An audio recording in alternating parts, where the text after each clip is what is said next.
Hi, my name is Eve Irvine and I'm the police chief of the Torrance Police Department. We're sharing this critical incident community briefing to provide information about an officer-involved shooting that occurred on December 9th, 2018. The briefing will include video footage and other relevant facts and evidence so you can have a better understanding of what occurred based on what we know at this time.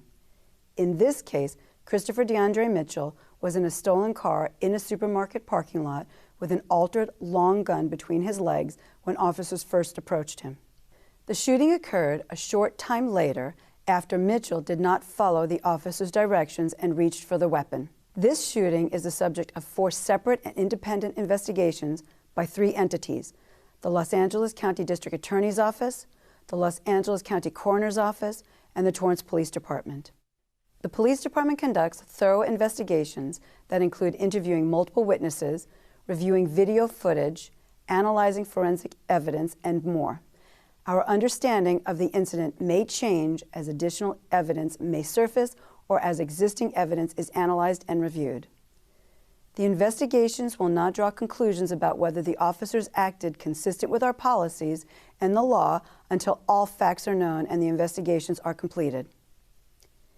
In this briefing, we will refer to the officers as Officer 1 and Officer 2. We are not releasing their names because of credible death threats made in graffiti at the site of this shooting. A word of caution: the images and information you are about to see may be disturbing. Viewer discretion is strongly advised.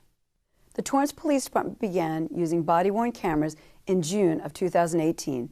They are worn at chest level by most officers assigned to field duty. The cameras capture a general perspective of what is in the camera view. However, footage may or may not be what the officer actually sees, and at times an officer's movement or hand positioning can inadvertently block the camera's view. It is also important to remember these cameras will not always capture light in the same manner as the human eye. Due to the lack of light in this case, the body camera footage does not clearly show what the officers saw. Hello, I'm Sergeant Ronald Harris, Public Information Officer for the Torrance Police Department. On December 9th, 2018, Torrance Police Dispatch received a 911 call from a man who was following his stolen black 2000 Honda Civic in the area of Denker Avenue and Carson Street in unincorporated Los Angeles County. Hello, sir. Torrance. It's an emergency. My car was stolen Friday, and I'm right behind the person that's in my car right now. Okay, where are you at? I'm located in Torrance. I'm right here on coming down Carson and Denker. 13 minutes later, at 7:53 p.m., 2 Torrance police officers were patrolling the area of 220th Street and Western Avenue when the owner of a stolen Civic approached them. The victim told officers his car was stolen a few days earlier and that he had just seen it in the area of 220th Street and Abalone Street. Their vehicle was just stolen and they were chasing the suspect vehicle, who was last seen approximately 30 seconds ago going westbound on 220th from Western, going northbound across the DMV. Stand by for a description of the vehicle. Vehicle is a 2000 Honda Civic, black, and one of the headlights is out. Also stolen from LSU.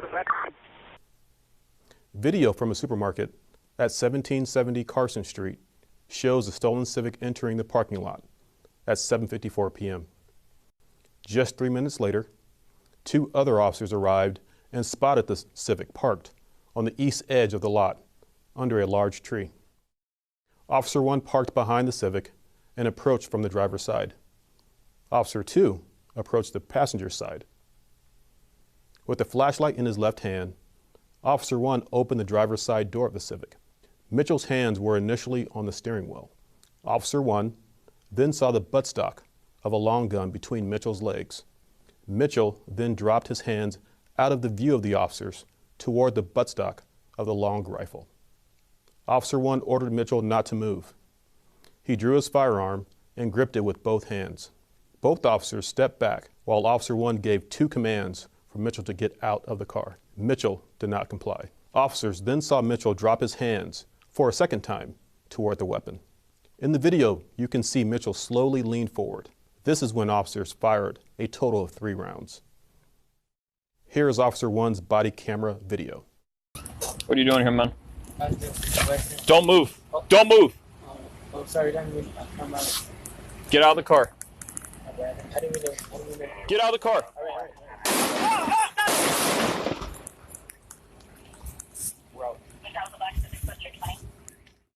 Now here's a brightened version for a better perspective.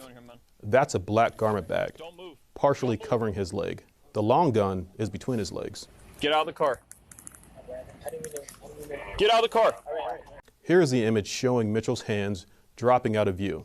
The video has also been slowed down to provide perspective. This is a slowed down replay of Mitchell dropping his hands out of view toward the long gun. Get out of the car. Video from another officer's body-worn camera shows a long gun in Mr. Mitchell's lap before officers retrieved the weapon. Here is a photo of the recovered long gun. Investigators determined the long gun was a Crosman Phantom 1000 air rifle with an altered buttstock. An altered buttstock simply means the rear portion of the long gun was modified, cut, or shaved down from how it was initially manufactured. Individuals who alter buttstocks generally do so to make a long gun easier to conceal. Here is a photograph of a sawed-off shotgun. Note the similarities. Here's a photograph of an unaltered Crosman rifle. After the shooting, Mitchell was talking. The long gun was still in his lap and accessible. Because Mitchell was still armed and not following commands, the situation was elevated to a tactical response. Don't move, man. Don't move. Back up. Let us see your hands. We need to help you. 417. Hey, get back here, man. We got a gun in his lap. He's still talking. Don't move, man. Officers developed an extraction and aid plan that would include the use of a Bearcat armored vehicle. It took 37 minutes to safely remove Mitchell from the vehicle. Afterwards, officers applied first aid. Tragically, they were unsuccessful in reviving him. Mitchell was a 22-year-old resident of Los Angeles and a documented gang member who went by the moniker Cowboy. His criminal record includes convictions for possessing a firearm and operating a chop shop in 2014, vehicle theft in 2015, vehicle theft in 2016, and trespassing, possessing burglary tools, possessing a controlled substance, and vehicle theft in 2018.